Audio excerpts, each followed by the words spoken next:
तो चलिए देखते हैं रोटेशनल मोशन, जिसे हम रिजिड बॉडी डायनामिक्स भी कहते हैं। इसमें हम देखेंगे कि जब कोई रिजिड बॉडी किसी एक्सिस या किसी पॉइंट के अबाउट मूव करती है या सर्कुलर मोशन परफॉर्म करती है या रिवॉल्व करती है, एट दैट टाइम उससे एसोसिएटेड डायनामिक्स क्या होगा। लेकिन ये समझने से पहले हमको ये देखना होगा कि मोशन होती कितने टाइप्स की है और कौन कौन सी मोशंस होती हैं। क्लास 11th में हमने पढ़ रखा है one dimensional motion and two dimensional motion. तो पहले हम देखेंगे one dimensional motion. One dimensional motion क्या होता है? A motion of a body along a straight line path, यानी कि जब बॉडी किसी एक एक्सिस के अबाउट में मूव करती है या स्ट्रेट लाइन पाथ फॉलो करती है, तो उस वक्त उस बॉडी का जो मोशन होगा वो वन डायमेंशनल मोशन होगा, जिसे हम लीनियर मोशन भी कहते हैं या ट्रांसलेशनल मोशन भी कहते हैं। और फिज़िक्स में ऐसी मोशन को एक पर्टिकुलर नाम दिया गया है जिसे हम कहते हैं रेक्टिलिनियर मोशन। उस लीनियर मोशन को हम कहेंगे रेक्टिलिनियर मोशन। फिर बात करते हैं कर्विलिनियर मोशन की। इस मोशन को हम इस तरह से समझेंगे कि बॉडी अगर एक पॉइंट से दूसरे पॉइंट तक मूव कर रही है, बॉडी का मोशन हो रहा है, लेकिन ये स्ट्रेट लाइन पाथ जैसे रेक्टिलिनियर था वैसा नहीं है, ये कर्व्ड पाथ है। तो जब बॉडी किसी कर्व पाथ के अलॉन्ग मूव करती है वन डायमेंशनली, तो हम उसे कहेंगे कि कर्विलिनियर मोशन है। But how? तो इसे हम इस तरह से समझेंगे कि मान लो कि समंदर में एक बोट है और एक बंदा स्टैंडिंग पोजीशन में उस बोट को चला रहा है। दैट टाइम क्या करना है कि अगर मैं उस आदमी के किसी दो पॉइंट्स को कनेक्ट कर दूं और एक स्ट्रेट लाइन ऐसी इस तरह से बना दूं, तो मैं ये देखूंगा कि at every instant through out the journey, पूरे जर्नी में हर एक पर्टिकुलर इंस्टेंट पे मैं देखूंगा क्या वो लाइन स्टेबल होती है। अगर ये लाइन हर इंस्टेंट पे स्टेबल है, मान लो कि जैसे यहाँ थी, यहाँ पे भी है, यहाँ पे भी है, भले ही उसका जो पाथ है वो कर्व्ड है, पहले यहाँ पे ऊपर जाएगा, फिर नीचे आएगा और फाइनली पॉइंट बी को रीच करेगा। हमको ये देखना है कि हर इंस्टेंट पे, चाहे यहाँ पे या फाइनल इंस्टेंट पे, क्या वो लाइन अपनी प्रीवियस लाइन के पैरेलल है। हाँ है, तो हम कहेंगे ये जो मोशन है ये कर्विलिनियर मोशन है। तो इसको हम डिफाइन किस तरह से करेंगे? A one dimensional motion in which a line joining any two points of the body remains parallel to itself during the motion. तो उस मोशन को हम कहते हैं कर्विलिनियर मोशन। अब देखते हैं इससे एसोसिएटेड जो काइनेमेटिक्स था उसमें हमने क्या देखा है। हमने देखा है linear displacement, linear velocity and linear acceleration. अब बात करते हैं टू डायमेंशनल मोशन की। तो टू डायमेंशनल मोशन कौन सा मोशन होता है? ये वो मोशन होता है जिसमें बॉडी किन्हीं दो एक्सिस के अबाउट मूव करती है। A motion in which body moves along any two axis. For example a projectile motion, हम पढ़ चुके हैं प्रोजेक्टाइल मोशन। और another example is a circular motion. Projectile motion में क्या होता है, जब हम बॉडी को किसी एक पॉइंट से प्रोजेक्ट करते हैं तो बॉडी पहले तो हाइट अटेन करती है और उसके बाद में दोबारा से ग्राउंड को रीच करती है। तो इसमें देखना यह है कि बॉडी का जो डिस्टेंस है अलॉन्ग एक्स एक्सिस वो हुआ है और अलॉन्ग वाई एक्सिस इसने हाइट भी अटेंड की है। मतलब कि एक साथ साइमल्टेनियसली इसने इधर भी डिस्टेंस ट्रैवल किया है एक्स एक्सिस के अलॉन्ग में, और वाई एक्सिस के अलॉन्ग में भी उसने डिस्टेंस ट्रैवल किया है। तो हो गया ये टू डायमेंशनल मोशन, जिसे हम प्रोजेक्टाइल मोशन कहते हैं। सर्कुलर मोशन का केस भी बिल्कुल इसी तरह से है। सर्कुलर मोशन क्या होता है? A motion of an object along the circumference of the circle. ये मोशन भी टू डायमेंशनल मोशन है, क्योंकि यहाँ पे भी अगर पार्टिकल और वो जो ऑब्जेक्ट है वो यहाँ से स्टार्ट करता है, तो यहाँ जब वो पहुँचेगा तो एक्स एक्सिस के अलॉन्ग में उसका डिस्टेंस ट्रैवल यहाँ से यहाँ तक होगा। और साइमल्टेनियसली वाई एक्सिस के अलॉन्ग में देखता हूँ तो ये पार्टिकल यहाँ से ट्रैवल करने के बाद में यहाँ पे पहुँचेगा, मतलब यहाँ पे भी उसने हाइट अटेन किया है। तो ये हो गया टू डायमेंशनल मोशन। अब इससे एसोसिएटेड भी कुछ काइनेमेटिक्स है, जैसे कि डिस्प्लेसमेंट, वेलोसिटी और एक्सेलरेशन लीनियर के केस में था, वैसे ही यहाँ पे भी होगा। बट टर्म्स अब थोड़ी सी बदल जाएगी।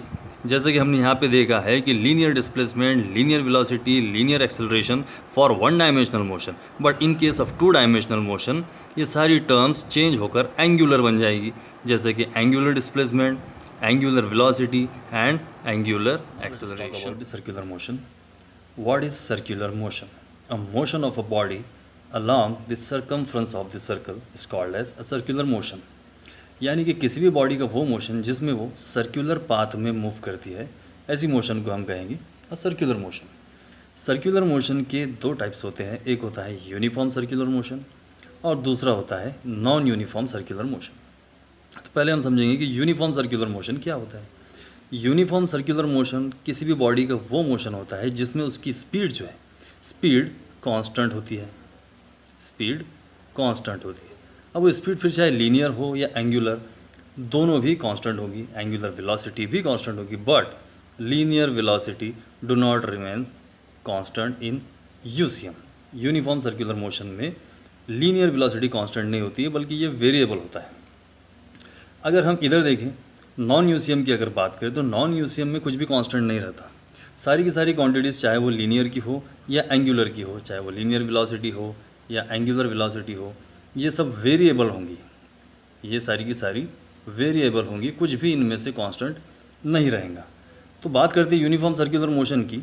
ये एक पीरियडिक मोशन है, ये एक पीरियडिक मोशन है। और पीरियडिक मोशन वो मोशन होता है, a motion that repeat itself in equal interval of time.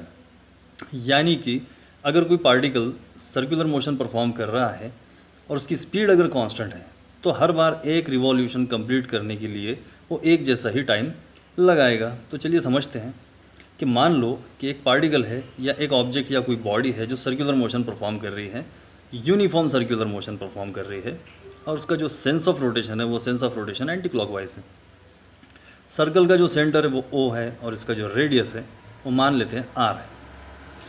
Suppose कीजिए कि बॉडी अपनी इनिशियल पोजीशन ए पे है और टी टाइम बाद में थोड़ा सा मूव होती है एक नेक्स्ट पोजीशन बी तक। जब बॉडी पोजीशन ए से पोजीशन बी गेन करती है, at that time it makes an angle theta at the centre of the circle. यहाँ पे एंगुलर पोजीशन इसकी थीटा हो गई है। एट द सेम टाइम यहाँ पे एक आर्क फॉर्म होता है, यहाँ पे एक आर्क फॉर्म होता है, इसे हम एस से डिनोट करेंगे, जिसको हम कहेंगे कि लीनियर डिस्प्लेसमेंट है। अब ये लीनियर डिस्प्लेसमेंट कैसे हुआ? जब पार्टिकल यहाँ से यहाँ तक मूव करता है तो ये एक छोटा सा एंगल यहाँ पे बना रहा है सेंटर पे, और इतने छोटे से एंगल के लिए जो आर्क यहाँ बन रहा है वो आर्क सर्कुलर नहीं बल्कि कहीं ना कहीं हम उसको मान सकते हैं कि वो एक स्ट्रेट लाइन है। अब ऐसे छोटे छोटे डिस्प्लेसमेंट करता हुआ ये पूरा रिवॉल्यूशन कंप्लीट करेगा। तो एक छोटा सा जो डिस्प्लेसमेंट है जिसको हम स्ट्रेट लाइन कंसिडर कर रहे हैं, तो मान लो कि यहाँ जो डिस्प्लेसमेंट हो रहा है ये लीनियर डिस्प्लेसमेंट है।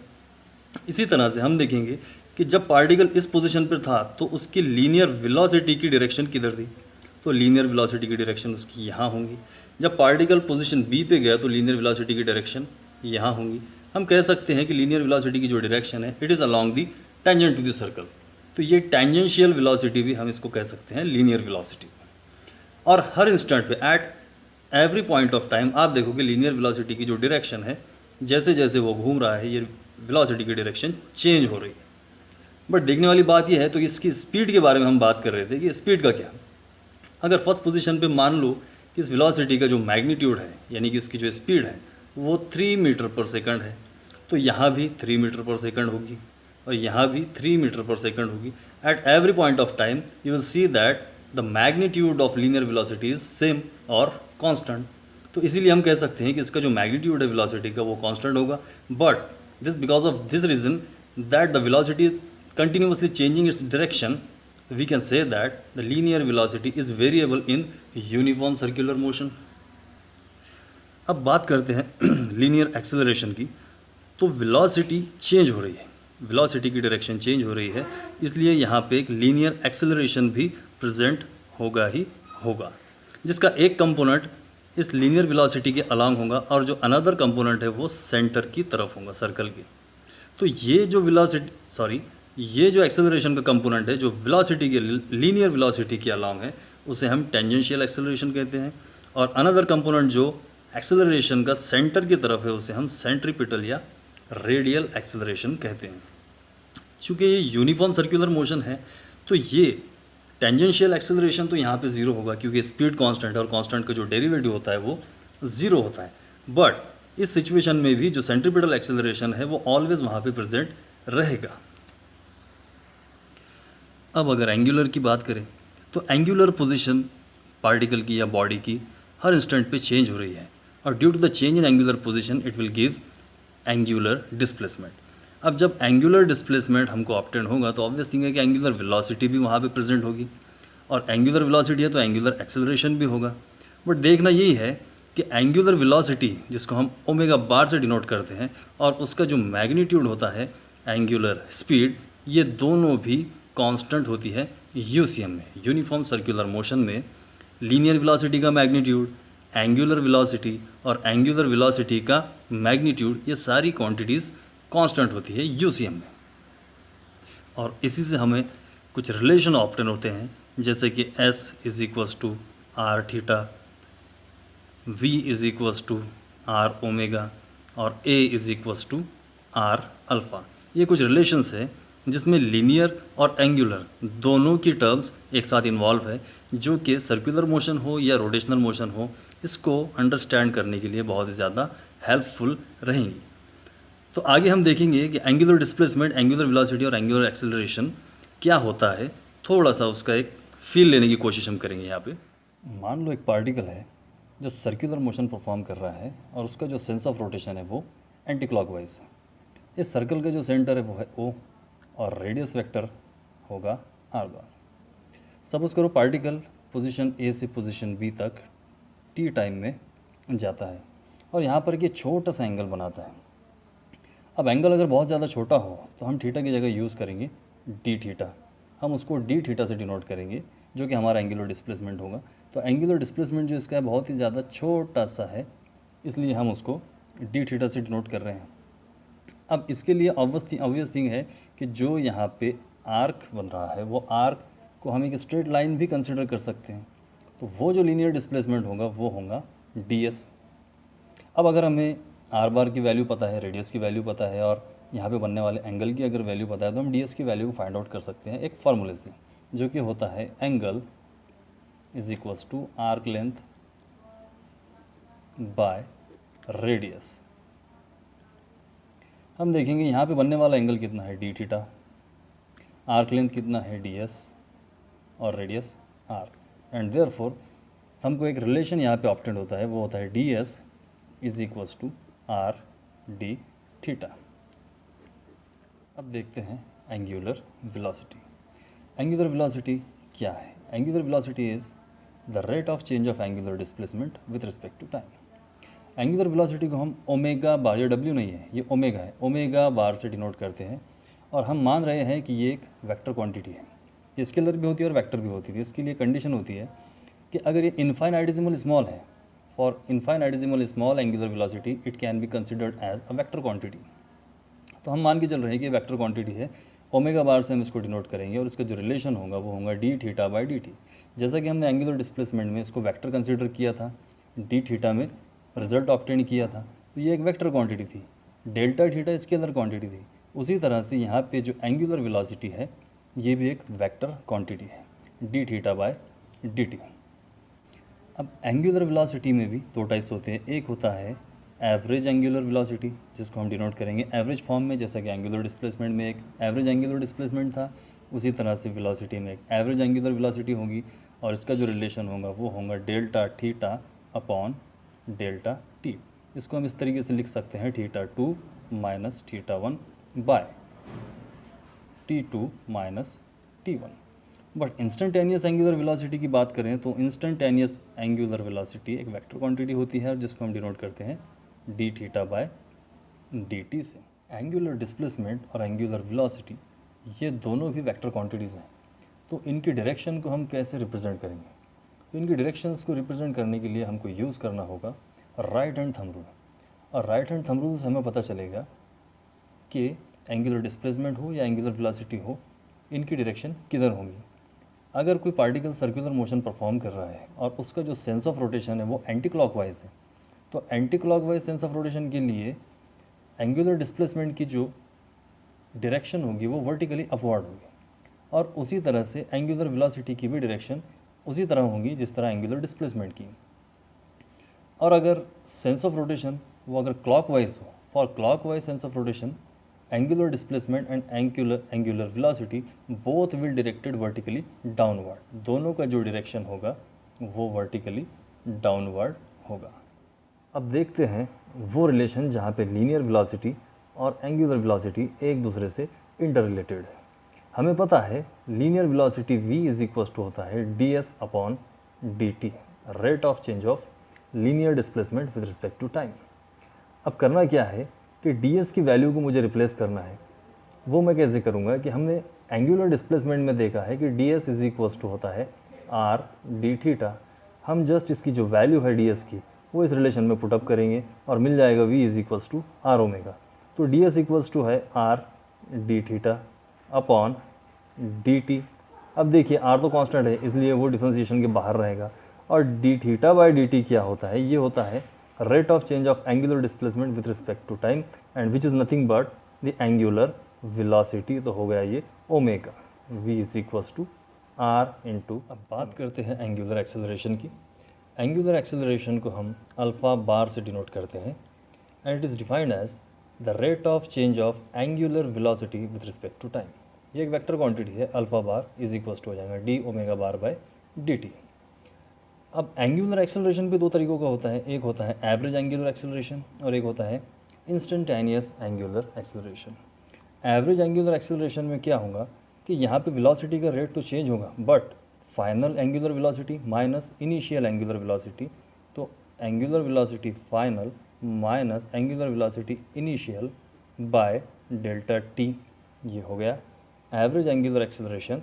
और इंस्टेंटेनियस एंगुलर एक्सेलरेशन की अगर बात करें तो ये इसी का मैग्नीट्यूड होगा जिसमें हम लिखेंगे D omega by D T. देखिए एंगुलर एक्सेलरेशन एक वेक्टर क्वांटिटी है तो इसका डायरेक्शन भी हमको पता करना होगा। हमने एंगुलर डिस्प्लेसमेंट और एंगुलर वेलोसिटी में राइट हैंड थंब रूल का यूज़ किया है उसके डायरेक्शन को पता करने के लिए, लेकिन एक्सेलरेशन जो है एक्सेलरेशन को हम राइट हैंड थंब रूल से पता नहीं कर सकते, ये वेलोसिटी डिपेंडेंट होता है। यानी कि अगर एंगुलर वेलोसिटी इंक्रीज़ हो रही है दैट टाइम एंगुलर एक्सेलरेशन का डायरेक्शन वर्टिकली अपवर्ड होगा, और एंगुलर वेलोसिटी अगर डिक्रीज़ कर रही है तो एंगुलर एक्सेलरेशन की डायरेक्शन जो है वो डाउनवर्ड होंगी, वर्टिकली डाउनवर्ड होंगी। फॉर एग्ज़ाम्पल अगर आप सीलिंग फ़ैन को स्विच ऑन करते हो तो वो रोटेट करना शुरू करता है, उसकी जो एंगुलर वेलोसिटी है वो ग्रेजुअली इंक्रीज़ होती है। At that time angular acceleration का डायरेक्शन वर्टिकली अपवर्ड होगा, और जब स्विच ऑफ करते हो तो फैंस की और ब्लेड्स की जो वेलोसिटी होती है वो ग्रेजुअली डिक्रीज़ होती है। सेंस ऑफ रोटेशन तो वही होता है बट वेलोसिटी इंक्रीज़ और डिक्रीज़ होती है। तो इस टाइम एंगुलर एक्सेलरेशन का जो डायरेक्शन होगा वो वर्टिकली डाउनवर्ड। देखते हैं ए इक्वल टू आर अल्फ़ा कैसे होता है। प्रीवियस केस में जिस तरह से हमने V equal to R omega obtained किया है उसी तरह से A equal to R alpha भी ऑप्टेंड करना है। हमें पता है ए इज इक्वल्स टू होता है D V by D T.